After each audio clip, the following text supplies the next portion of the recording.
things that I find fascinating about, and we're certainly where we are in the United States, but I would say globally, and I don't want to generalize too much about their, different countries, because I think different countries are different when it comes to problem focused or solutions focused. But we are definitely, as a company, a solutions focused company. We talk about solution building all the time. Where this starts is we have to focus on a more precise destination. Mm. Where do we want to go? We spend a GPS, lot yes. Yes, we spend a lot of time diagnosing the problem, analyzing the problem, living in the problem. And I think in some ways, one of the things that is really dragging down the discourse in this country, and hey, people make money off of this, right? Including, the news media. We focus on problems. We focus on how we got lost. We sit around, we point fingers at each other about how we got lost. And this is why we don't get anywhere. Because what we haven't done is work together to say, what does success look like here? What does the future look like? What is that GPS destination? How do I know when I've gotten there? So we lack vision, a solution built vision, right? The other thing that we have got to address is, whether it's employees or citizens, we have to start understanding what leadership looks like. Mm-hmm. We have confused uh, confidence with actual competence to get things done. We too often see humility as weakness. Mm-hmm. We see bravado as getting things done, which that's not necessarily true. Um, we need to start understanding and training people on what good leadership really is, Mm-hmm. articulating a vision of how we got there, um, understanding that there's a difference between a change agent and a chaos agent, right? We tend to, watching I will confess, yes, I am a Lord of the Rings geek. I'm just going to say it. I'm a Tolkien geek. And I was looking at this wonderful analysis of the difference between, I know I'm getting really off, but just work with me here. But the difference between uh, Morgoth, who came before Sauron.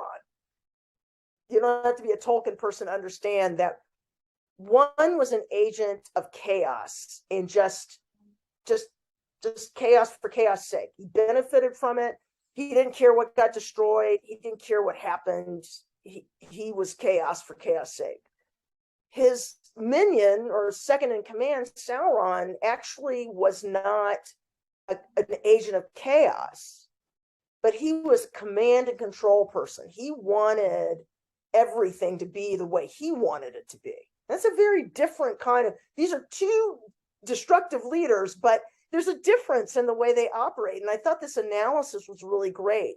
And a lot of times we follow agents of chaos because it looks like they're changing things. We need change. We got to get unstuck.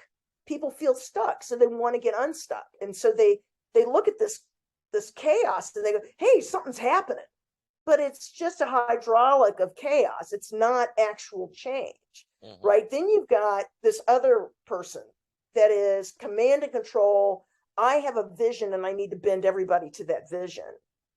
That's a different kind of a person. It's a different strategy, but it's also not an inclusive strategy. It's not an inclusive leadership strategy. And ultimately, what's interesting about both, Morgoth and Sauron is they both get destroyed by the innovation and creativity of these other folks who are trying different, if you look at the history of Tolkien's world, they get defeated because they're inclusive. Ultimately, if you look at the Fellowship of the Ring, right? they're inclusive. They come up with less obvious ways of defeating ultimately evil, or these leaders that are not working for them. And so I think it was a very interesting analysis. I'll try to send you the link if I can find the link.